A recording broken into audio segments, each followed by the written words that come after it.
سنتے ہیں اردو میں خصوصی اپڈیٹ۔ بھارت کے غیر قانونی زیر قبضہ جموں کشمیر میں کشمیری عوام گزشتہ 7 دہائیوں سے بھارتی حکومت کی طرف سے ریاستی دہشت گردی کا شکار ہیں۔ مقبوضہ کشمیر میں ماورائے عدالت قتل، بیجا گرفتاریاں اور تشدد ایک معمول بن گیا ہے جس نے کشمیریوں کی زندگیوں کو اجیرن بنا دیا ہے۔ 2014 میں مودی کے بھارت میں اقتدار میں آنے کے بعد سے ریاستی دہشت گردی میں کئی گنا اضافہ ہوا۔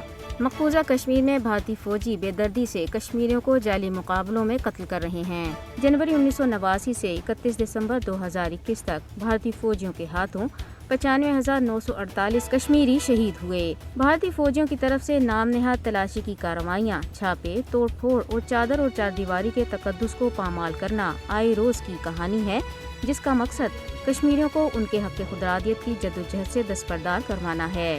بھارتی جنگی جرائم پر دنیا کی خاموشی نہ صرف مجرمانہ ہے بلکہ یہ بھارت کو ظلم و جبر بڑھانے کا حوصلہ بھی دے رہی ہے۔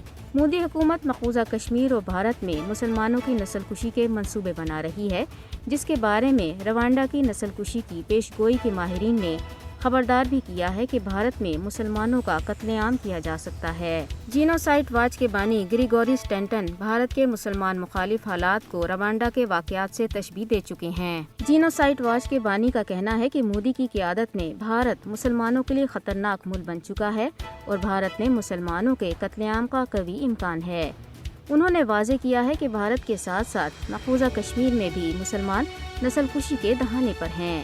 بھارت میں دائیں بازو کے ہندو رہنماؤں نے حال ہی میں ہری دوار میں منعقدہ ایک تقریب میں مسلمانوں کی نسل کشی کا مطالبہ کیا ہے۔ مودی کی طرف سے پھیلایا جا رہا انتہا پسند ہندو توا نظریہ علاقائی امن کے لیے سنگین خطرہ بن چکا ہے۔ دنیا کو بھارت اور مقبوضہ کشمیر میں مسلمانوں کی نسل کشی سے متعلق رپورٹس کا سنجیدہ نوٹس لینا چاہیے۔